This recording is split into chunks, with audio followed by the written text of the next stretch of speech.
I don't think Javon Jones can get it 2 weeks in a row, but I'll be honest with you. LeSean McCoy, he missed his chance. Oh, hey, everybody. Don't mind us. We were just, why don't you, excuse me. We were just goofing around.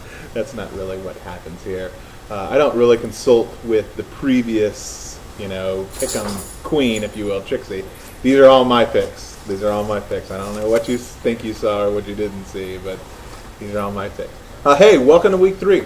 Get real week, if you will, here. That's what we've dubbed this week, Get Real Week, because you got some teams that are trying to separate themselves from the herd, while others are, going to get ripped back down into the pits of hell, which they are trying to escape. That's it. I don't really have anything else for you. Let's just get to the games, because, quite frankly, I've recorded this like 4 times, and I keep going over the maximum allotment of time. So we're going to go in a speed read fashion. We're wasting time. 7th ranked Hot Attack taking on the 11th ranked Young Studs. Young Studs still looking for their first win of the season. Hot Attack coming off that bone-crushing defeat last week. However, they are $10 richer. I would not recommend the Studs looking to their uncle for where to get their first win from, because quite frankly, John doesn't like Joey. I mean, I said it. I know that John's probably not happy that I'm saying it, but it's true. He told me that he doesn't like him, never really liked him, and is never going to like him. So, I mean, I'll be honest with you, I have trouble with liking him myself sometimes. The QB, not much from either side here. Running back, Jones-Drew has got to break out eventually, right? I mean, eventually against Philly, maybe not so much. Wide receiver, I like the edge going to Hot Attack, but I'll be honest with you, I think the Studs have some potential and could keep this game close. I wouldn't be completely surprised by it. Tight ends, not really a fair matchup because we do have the famous Hot double tight end entendre maneuver in place, where John Hott trying to follow in his brother's footsteps with the 2 tight ends start. I'll be honest with you, it's a poor man's version of it, but it'll be enough to outscore your Studs there. I think the kickers are even. The defense maybe a slight edge to the Studs. So this could be a game that comes down to just a couple of points differential. I think the safe pick is your Hot Attack to keep the Studs winless just one more week. And by the way, Joey, we all love you very much. Really, seriously. I'm not just saying that because I'm on camera. I really mean it. We appreciate everything you do for us when you do it eventually. 5th ranked Spankos are taking on your 6th ranked W's. Both teams came back from opening day losses. No, wait a minute. The W's won that first week? Yes, they did. They're 2-0 if you can believe that shit. I know I picked them to win last week, but I'll be honest with you, I was just blowing smoke.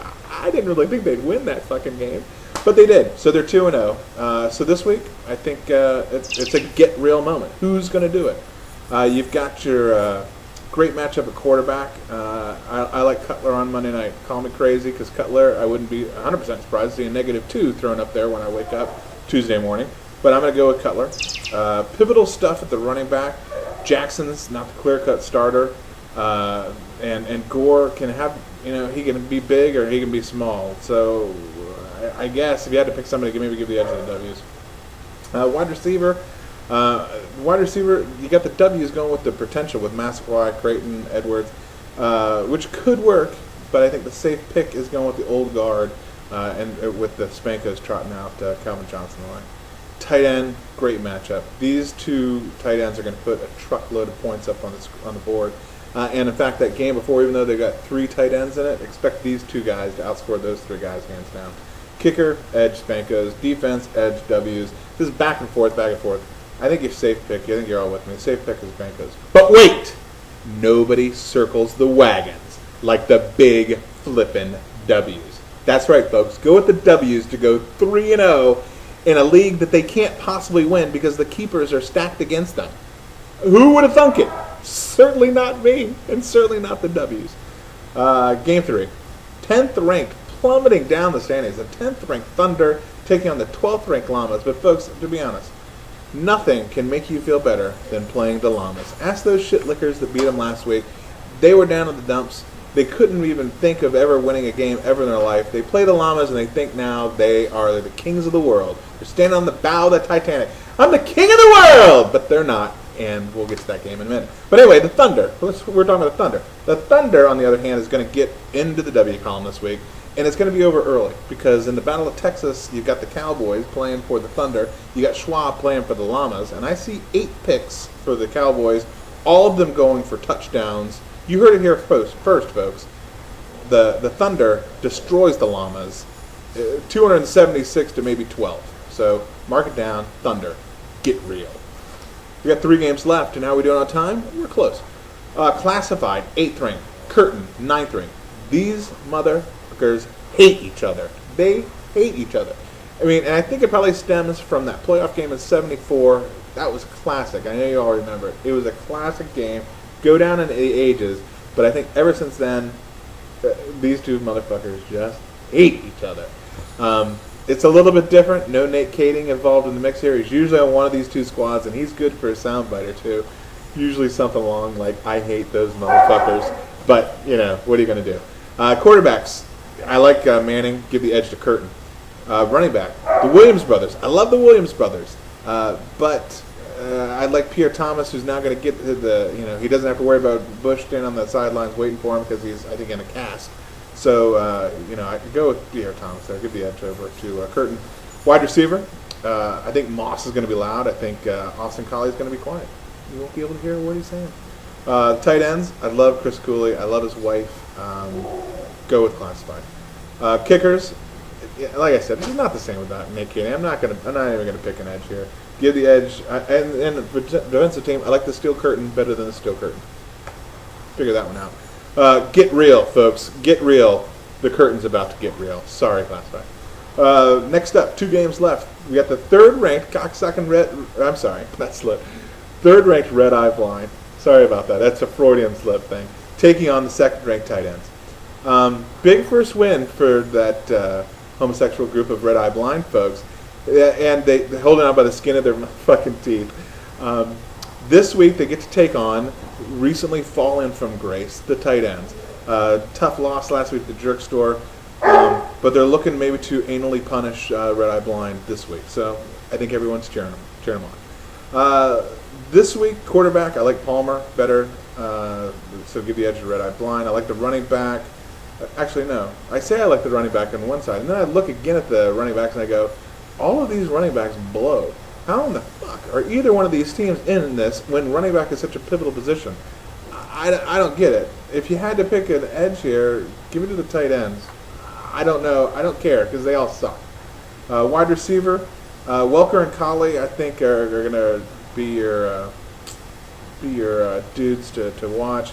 Fitzgerald, if he gets anything, will be gravy. So give the edge to tight ends. Speaking of tight ends, Shianko is going to outpace Carlson. I like that. The kicker, give it to Red Eye Blind. Gould on Monday night, whatever. Defensive team is tied. You know, when you look at this game, you say, yeah, this should be a pretty good game. 2 versus 3, pretty evenly matched. I think the safe pick is the tight end. But no, get real. Go with that shit-eating group, Red Eye Blind. They're your winners this week. And, despite the whole shit-eating thing.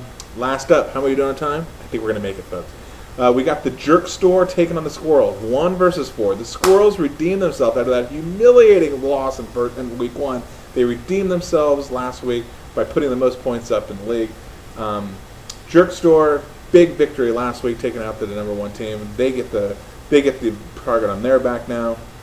I'm running through this. I like Breeze and the Squirrels. I like them to do it. Running back, it's funny. You got Javad Best. Did he shoot his wad last week? Probably a couple of times, all over the face of the other team. Then you got the LaShawn McCoy thing. He's making the lineup maybe this week, but maybe it's a week late.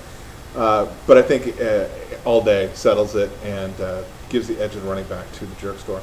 Wide receivers, here's the thing. Wide receiver, tight end, kicker, defense is all Green Bay heavy for your Jerk Store. Yeah, I think they're going to put up a lot of points, but I think they might have gone a little bit too, or maybe are lined up to go too Green Bay centric, if you will. You got to give them the edge in some of the stuff, but I think maybe the kicker and defense are going to go the Squirrels way. When you look at this one, I think the safe pick is the Jerk Store. They're the perennial powerhouse here. But wait, get real. It's the Squirrels' time, and they're going to make this W. So there you have it. I've got Hot Attack, W's, Thunder, Curtain, Red Eye Blind, and the Squirrels in Week 3. Good luck to you, unless you're the Red Eye Blind. And have a great day. We'll see you guys.